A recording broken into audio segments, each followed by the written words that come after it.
पंजाब का पटियाला शहर, राजा महाराजाओं का ये वो शहर जिसका इतिहास बरसों पुराना है। 1762 में बाबा आला ने पटियाला शहर की स्थापना की।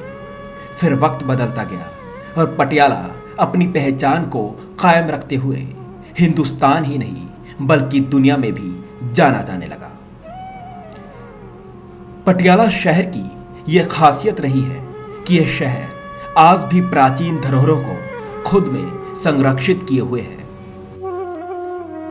इन्हीं धरोहरों में से एक है श्री काली माता का मंदिर। वो मंदिर जिसके करीब 150 साल पुराने होने के साक्ष्य मिलते हैं और मंदिर जुड़ा है देश भर के करोड़ों भक्तों की आस्थाओं के साथ साथ पटियाला राजा परिवार की निशानियों के साथ।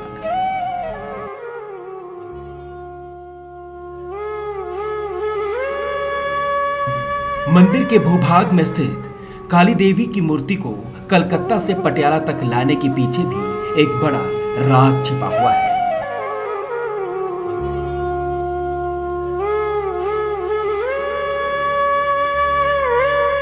काली माता मंदिर की स्थापना के बारे में एक बहुत चर्चा होती है। उसके बारे में ये था कि महाराजाओं के कश्मीर महाराजाओं के साथ बहुत अच्छे लिंक थे और एक दरभंगा महाराजा होते थे जी, उनका वहाँ पे आना जाना था। उनका भी शायद कश्मीर में अपना कोई घर था। तो महाराजाओं की एक मीटिंग के लिए वहाँ पे ये लोग अक्सर कश्मीर इकट्ठा हुआ करते थे। कश्मीर में बगावत बहुत थी, मुसलमानों की बगावत बहुत थी, अंग्रेज़ों की वो हुकूमत चल रही थी। तो वहाँ पे दरभंगा महाराजा ने इनको सलाह दी थी, पंजाब यहाँ के शाही परिवार के जो भी महाराजा थे उस समय, कि अगर आप काली माता मंदिर की स्थापना तांत्रिक विधि से कलकत्ते से जोत ला के अगर आप अपने शहर में कर लोगे तो आपके यहाँ पे किसी भी तरह की कोई बगावत नहीं होगी।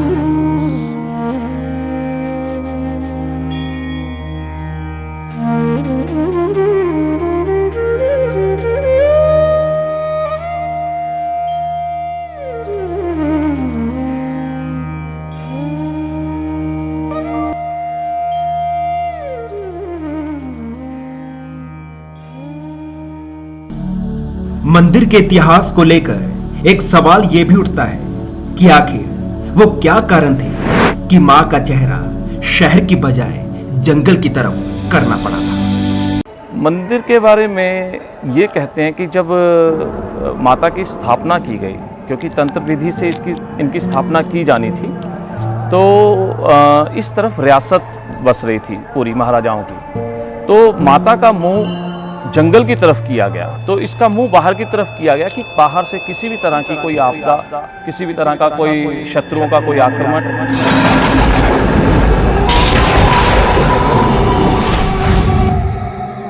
उन सब से पूरी रियासत को सुरक्षित करने के लिए माता का मुंह उस तरफ को किया गया।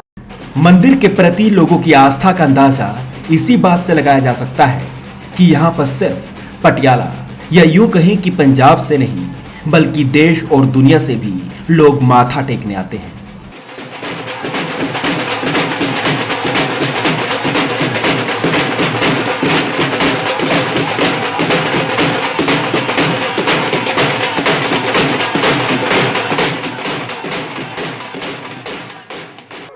मंदिर में मां काली की मूर्ति की स्थापना को लेकर महाराजा भूपेंद्र सिंह के पोते और पंजाब के मुख्यमंत्री कैप्टन अमरिंदर सिंह के भाई राजा मालविंदर सिंह खुद इतिहास के पन्नों में छिपी बातों का जिक्र करते हैं। My grandfather, Maharaja Bhupinder Singh, he brought the murti in 1935 from Calcutta, and that murti that he brought, the original murti, is in Kila Mubarak in Baba Allah Singh Ji's Burj.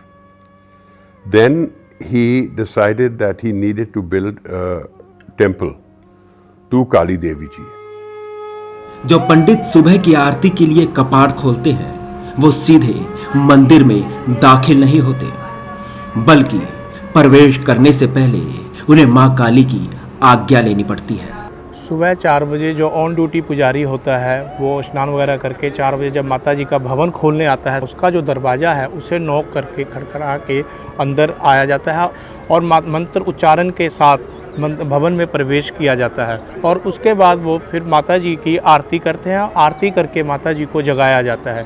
जगाने के बाद माता जी का जो bed लगा होता है उस पर से बिस्तरा हटाकर बेड जो है वो माता जी के शयन कक्ष में रख दिया जाता है।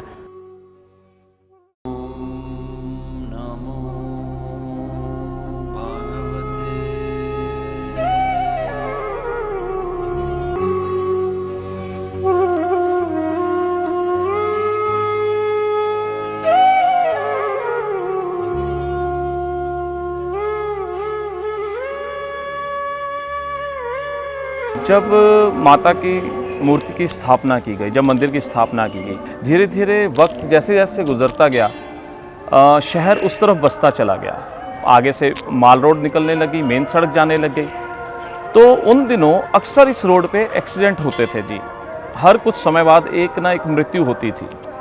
तो उस समय में जब बाकी के सारे पंडित और तांत्रिक बैठ के सबने एक मशवरा किया, उनका ये अंदाज़ा था कि माता की हर कुछ समय बाद एक बलि ले लेती हैं। रोड एक्सीडेंट के रूप में एक ना एक बलि हर कुछ महीने के बाद हो जाती थी।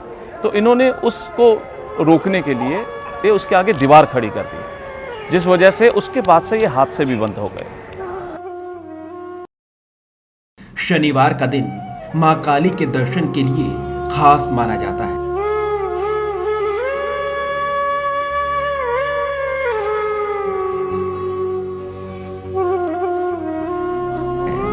लिहाजा शनिवार को यहाँ पर भक्तों का ऐसा तांता लगा होता है जो किसी मेले के दृश्य से कम नहीं होता।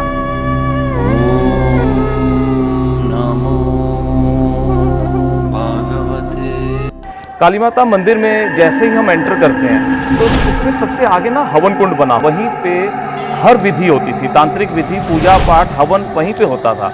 उसके बाद मंदिर के भवन में जाने से पहले और हवन कुंड के बीच में एक छोटी सी जगह है जहाँ कमल का फूल और कुछ एक स्पेशल एक किस्म का कुछ पत्थर या कोई नक्काशी कर रखी थी। वहाँ पे बकरे की बलि की जाती थी। जब गर्दन बकरे की काट दी जाती थी तो ये होता था कि वो गर्दन कट के उस फूल के ऊपर ही गिरे, तब वो बलि स्वीकार होती थी माता द्वारा।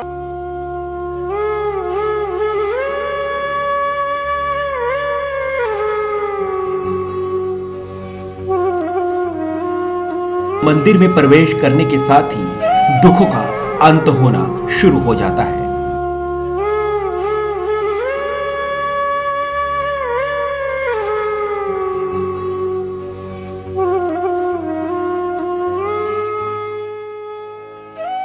One day,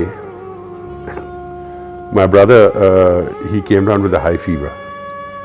So he stayed at home in Motibagh and I was sent off alone. So I was asked to sit down. The Agni was going and they brought this bakra along, poor chap. Now the bakra was supposed to be cut. The goat is supposed to be cut at a particular angle. But the moment that sword came down, he looked at me like this. So when his head came off, all his blood came all over me. I was wearing a white achkan and I had this blood from top to bottom. Then after we finished with Kali Devi Ji's Mandir, then we went to Rajrajeshwari. In Rajrajeshwari, they turned around to me and they said, now you have to do the chatka. I was only 12 years old. So I got a little worried, but I thought, karna hai to karna hai. Then they said, Nahi, it's not a chatka of a bakra, it's a chatka of a kaddu. ऐडा सारा पेठा jar. मैं सोचा, I said, easier to kill a bakra. What do I do with a kaddu? अगर कद्दू ना कटिया गया तो बेइज्जती मेरी बड़ी हो जाएगी. हुण की करिए? So I proceeded with it. Then I kept thinking, and they were putting a tilak on the kaddu, they were doing all kinds of things over there. And I thought, अगर मैं जोर ज़्यादा लाया, कद्दू है तो गोल, अगर रुड़ गया एक पासे नूं, वो कट्टिया नहीं जाना, मैं बड़ा बेइज्जत हो जाऊँगा। हुण की करिए? पर रब ने भी मेरी रखी, वो सीधा एक विच निकल गई तलवार। मगर शुक्र है।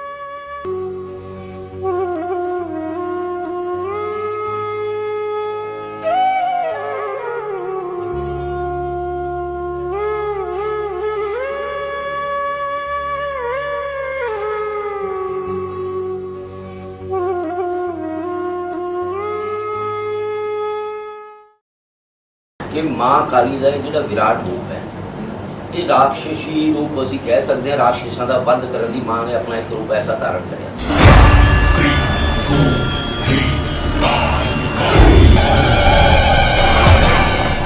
लेकिन जिन्ना माँ का विराट रूप है उन्ना हृदय कोमल है।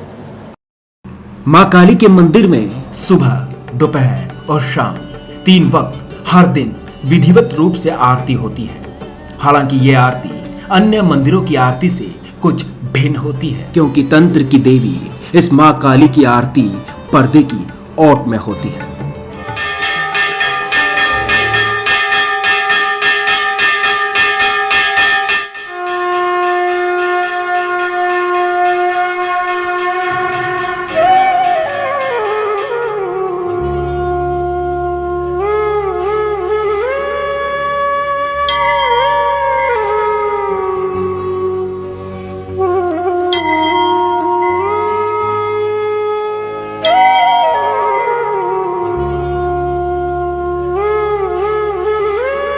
काली मां की मूर्ति के पीछे एक तहखाना भी बना हुआ है, और यह तहखाना जितना पुराना है उतना ही रहस्यों से भरा हुआ है।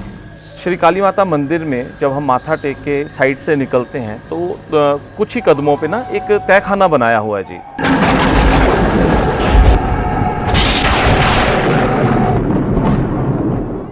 जो कि हमेशा बंद रहता है। उस तहखाने को हम खोलते भी नहीं हैं, पब्लिक के लिए भी वो नहीं है। उस तहखाने में पुराने ज़माने से, पुराने युग से जो खंडित मूर्तियां हैं वो संभाल के रखी गई हैं। वो आज भी उसके अंदर सुरक्षित हैं, आज भी उसी रूप में है जैसे उस ज़माने में रखा गया था।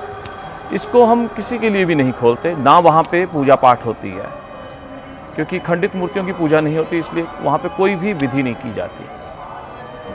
आज के समय में भक्त मां के दर्शन के लिए जिस दरवाजे का इस्तेमाल करते हैं, दरअसल ये वो प्रवेश द्वार नहीं है जहां से राजा महाराजा किसी वक्त प्रवेश करते थे, बल्कि रास्ता तो वो था जहां पर आज भी पुराने जमाने का वो बड़ा सा भारी भरकम दरवाजा है, जो इस बात का प्रमाण देता है कि मंदिर की सुरक्षा के लिए ही इस द्वार का पुराने जमाने में निर्माण किया गया था। उत्तर भारत के अंदर एक कल्ले ही ऐसा मंदिर है जिहड़ा तंत्र विधान दे नाल बनिया होया है। ये जिहड़ा मंदिर का मुख्य द्वार है, ये फ्रंट नहीं है, मुख्य द्वार इधर है, शिराला गेट। इस तरह हर शनिवार महाराजा साहब रात को खुदांदे सी 12 बजे।